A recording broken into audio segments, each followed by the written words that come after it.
जैसलमेर नगर में tourist place के पास समीर अपनी माँ के साथ एक झोपड़ी में रहता था। वो अपने पिता के गुजर जाने के बाद बहुत ही गरीबी की जिंदगी गुजार रहा था। समय बीतने पर समीर धीरे धीरे बड़ा होता है और फिर जब वो 15 साल का हो जाता है।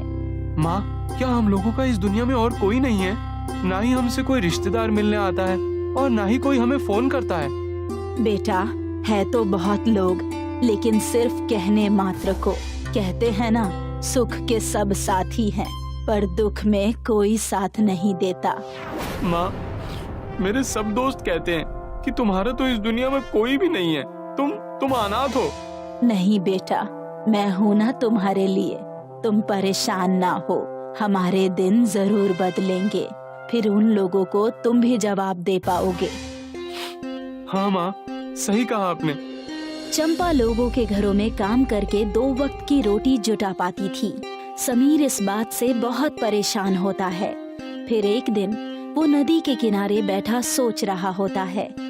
तभी वो नाव की सवारी कराते लोगों को देखता है, तो वो भी ये करके पैसे कमाने की सोचता है। अरे भैया, मुझे भी ये नाव चलानी है और पैसे कमाने हैं। हाँ, तो नाव खरीद के ला और चला। चाचा, इस नाव को खरीदने में कितने पैसे लगते हैं? ज्यादा नहीं बेटा, बस 20,000 रुपए लगेंगे, खरीद लो। चाचा, ये तो बहुत ही ज्यादा है मेरे लिए। मैं कहाँ से इतने पैसे लाऊंगा? क्या आप मेरी मदद कर देंगे? मुझे कुछ दिन तक अपनी नाव पर ही काम करने दें, फिर मैं पैसे जुटाकर अपनी नाव खरीद लूंगा। समीर के ऐसा कहने पर नाव वाला सोचता है कि अगर इसको सिखा दूंगा तो मेरी बिक्री कम हो जाएगी, और ये तो नौजवान लड़का है और मुझसे भी तेज काम करके ज्यादा पैसे कमाने लगेगा। फिर मेरी नाव पर कोई नहीं आएगा। ये सोचकर वो कहता है, अरे बेटा, तू अभी छोटा है, नहीं चला पाएगा, और पहले तुझे तैरना भी सीखना पड़ेगा। तब तक कुछ और काम कर ले, पैसे भी कमा ले नाव खरीदने के लिए।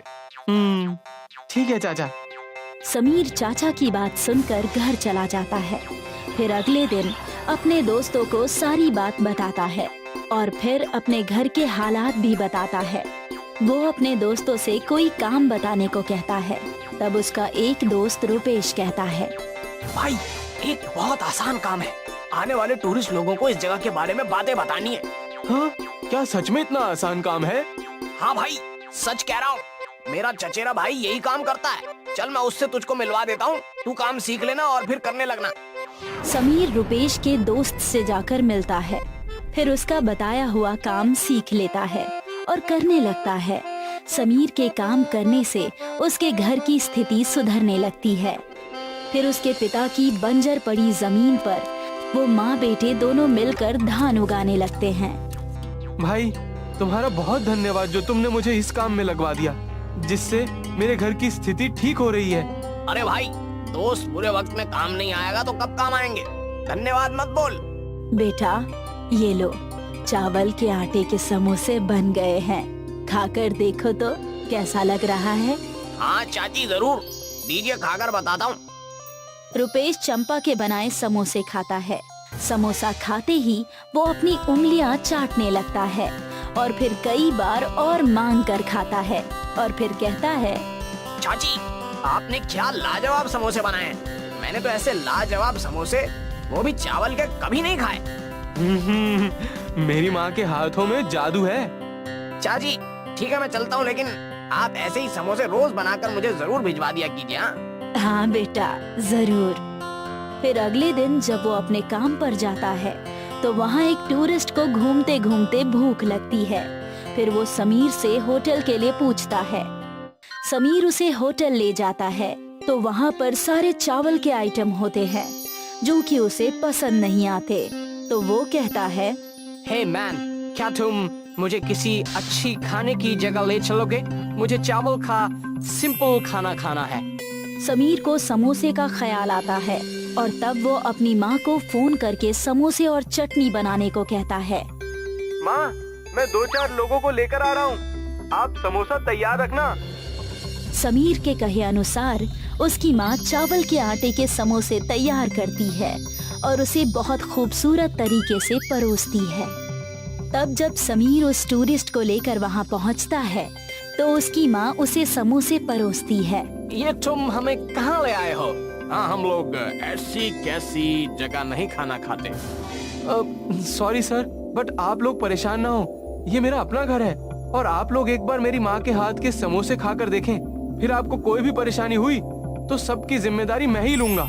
हाँ साहब, और आप लोगों का मन हो तभी हमें पैसे दीजिएगा, नहीं तो पैसे दिए बिना ही चले जाइएगा।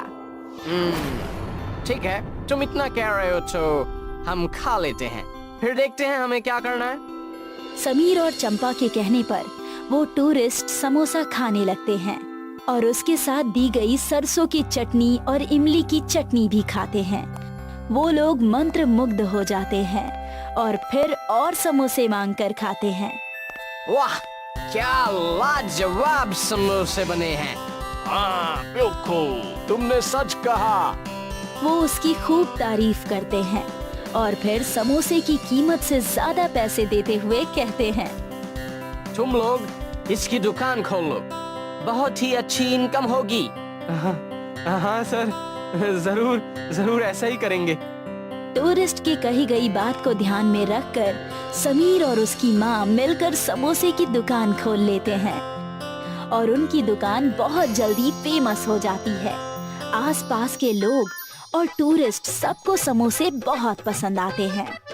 माँ, आपके डिजाइन किए हुए रिंग रोल समोसे और भी लोगों को आकर्षित कर रहे हैं और नए नए डिजाइन के समोसे बना दिया करो, जिससे लोग और आकर्षित होकर और समोसे लें।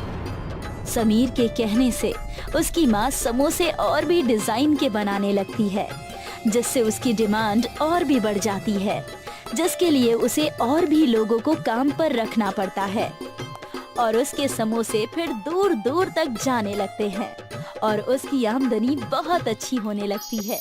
ये जानकर फिर मीडिया वाले आकर उसका इंटरव्यू लेते हैं, जिससे पूरे शहर में उसका नाम रोशन हो जाता है, जिसे देखकर उसके रिश्तेदार भी अब उससे रिश्ता बनाने लगते हैं। समीर पुरानी बातें भुलाकर सबसे मिलकर रहने लगता है। सीख, अमीरी का साथी हर कोई, गरीबी का साथी कोई नहीं।